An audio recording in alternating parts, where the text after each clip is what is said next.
Coming up on Jackson State News Now, racism is becoming a problem at another university, and Mizzou tensions rise.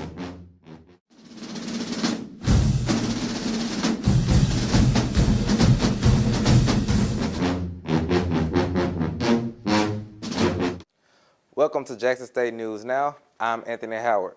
Brittany Williams has today off, and to take a look at our top stories.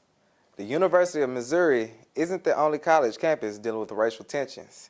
Some students at Ithaca College in New York say they are also dealing with similar issues and similar inaction by university administrators. Kelly Cohen reports. Members of the Student Government Association tell me several racially charged incidents this semester have not been properly addressed by campus leaders. This includes an incident just last month where they say a prominent alumnus used inappropriate racial comments about another alumna on stage. They say administrators did nothing at the time to step in and only acknowledged the remarks 4 days later in a statement where President Rochon said the college cannot prevent hurtful language nor promise that future guests and speakers would refrain from racist comments. The incident has led to calls for a vote of no confidence in Rochon. Students have felt that he is incapable of leading the school in a manner that creates the most inclusive and diverse community possible. It's a true inclusivity issue and a true respect issue where these students feel pushed to the margins every single day on this campus. And that's what truly reflects in the president of the college. He holds the future of this college very strongly in his hands, and he's letting it slip. A viral video shows a University of Missouri communications professor ordering a student photographer to leave a public area at the state-funded school. Student journalists were trying to cover students protesting how the university has handled racial incidents. In addition to the professor, the student protesters did not want journalists there either. In the YouTube video, which has more than 1 million views, the photographer's plea of First Amendment rights is met by threat of force by the professor.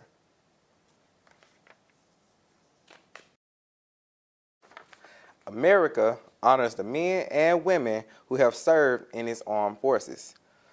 Veterans Day parades are scheduled in places like New York City, but also in small towns across the nation. In the capital region, President Obama will take part in the annual Veterans Day wreath-laying ceremony at Arlington National Cemetery. He also hosts a private breakfast at the White House. The holiday dates back to November 11, 1918, the official end of World War I. Originally called Armistice Day in 1919, the name was eventually changed to include all veterans. We have an update on a trial out of Oklahoma where a police officer is accused of sexually violating women. Today's alleged victim claimed Officer Daniel Holtzclaw reached out to her on Facebook weeks after allegedly assaulting her while she was handcuffed to a hospital bed. The Facebook messages were shown in court.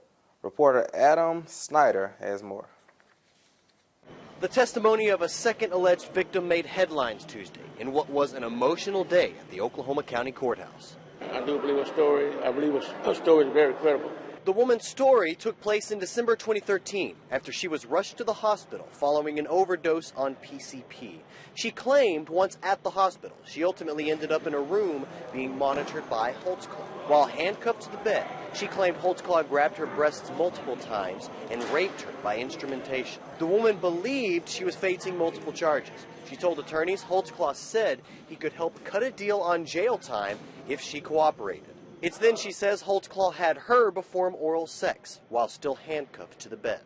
Weeks after her release from jail, Holtzclaw reportedly added the woman on Facebook. Jury members were shown Facebook screenshots, a conversation between the woman and Holtzclaw, where they discussed her criminal record and exchanged numbers. The defense later cross-examined the woman, questioning her at length about her lengthy criminal record. They also pointed out to jurors how, despite the woman being hooked up to several monitors in the hospital, her heart rate never seemed to be raised enough to cause any alarm during the alleged assault. Also, she was likely still high on PCP.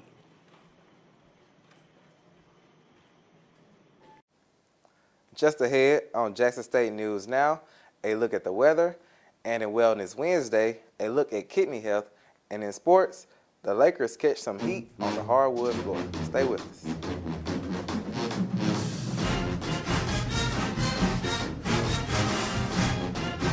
Hello, I'm Coach McCall from the Jackson State University Tigers, and I personally would like to challenge all of you to give to the JSU 10 for 10 Challenge. All you have to do is give $10, 10 recurring dollars to JSU, and challenge 10 of your friends. And go out there on the website and post it to your account at hashtag JSU 10 for 10.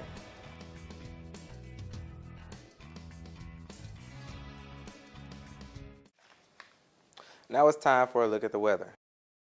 For Veterans Day here in the capital city, it is partially sunny with a high of 76 and a low of 60. Tonight, showers are likely and a possible thunderstorm between the hours of 10 p.m. and 4 a.m. Tomorrow, a 50% chance of showers and thunderstorms before 7 a.m. Mostly cloudy, then gradually becoming sunny with a high near 66. As for Thursday night, mostly clear with a low of 45. On Friday, sunny with a high near 63. Friday night, mostly clear with a low around 40. And Saturday, sunny with a high near 61. And for a look at national weather, Veterans Day 2015 features active weathers across the middle of the country. Thunderstorms are likely to be scattered from Illinois and Iowa southward to East Texas, with a few severe thunderstorms expected. Strong to locally damaging winds will be common across large sections of the plains. Blizzard conditions are expected today in parts of the high plains of Colorado, Kansas, and Nebraska.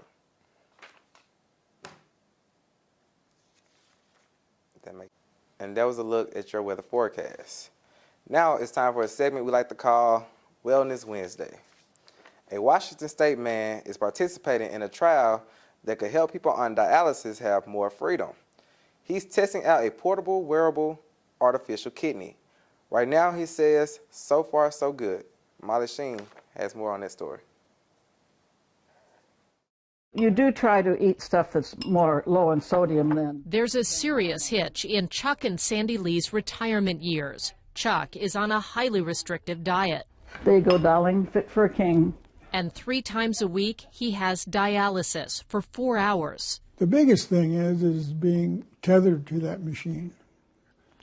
Once you're hooked up, you're stuck there until they unhook you. Chuck's diabetes resulted in end-stage kidney failure. The couple now builds their lives around these appointments. We were so used to having our freedom. We've both been retired for about 12 years, and we just get up and go, you know, but not so much anymore. But better than the alternative, huh? Yes. As part of a clinical trial at UW Medicine, Chuck experienced 24 hours of renewed freedom when he tested a wearable artificial kidney. The 10-pound belt did the work of his kidneys, filtering blood. And while he stayed in the hospital under observation, the goal is to make it small and light enough for patients to go to work, run errands, and travel, all while on dialysis. It's very much a prototype device. The study that we did was really a proof of concept study that such a device could be developed in the future into something that patients around the country and around the world could use.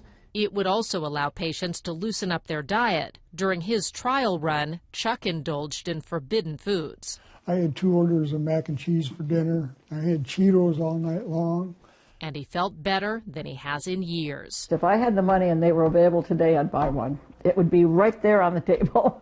Molly Shen, Como News. It's time now for sports on Jackson State News Now. Including highlights on the Heat and the Lakers game, Aniecia Brewster is up next with latest on that game and other sports highlights. What comes to mind when you think about Drive? Breakthroughs in research, artistic design, the latest technology, hand in hand with education. Think JSU.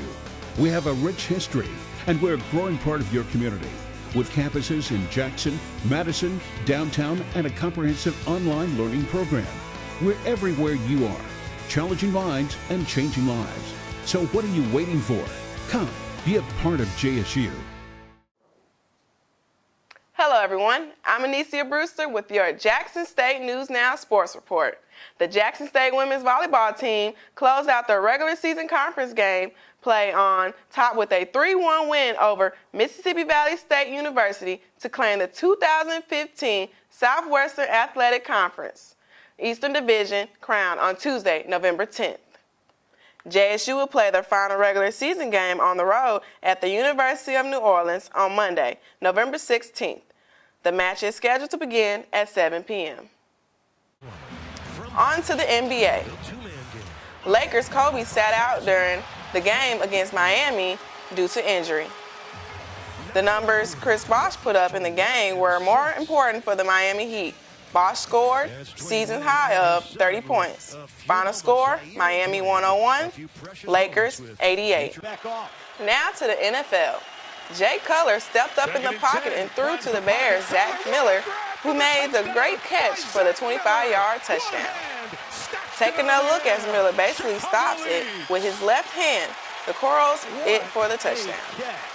Final score, Bears 22, Chargers 19. Once again, early in this game, hitting the ice. Brad Richardson and the Arizona Coyotes added confidence after completing their first Southern California sweep on back-to-back nights against Anaheim. Final score, Coyotes 3, Kings 2. And that's your JSUNN Sports Report. I'm Aniecia Brewster. Back to you guys. Thank you, Aniecia Brewster, for that sports report. Before we go, here's a recap of our top stories on Jackson State News Now. The University of Missouri, a communications professor, quit her journalism post after she got caught on camera blocking a photojournalism student trying to cover the Mizzou student protest. Racial problems are hitting the Ivy League school, Ithaca College. And today is Veterans Day, and for those who have served and are serving our nation, we thank you. And for Brittany Williams and Aniecia Brewster, I am Anthony Howard, and thank you for watching Jackson State News Now on the Jackson State News Network.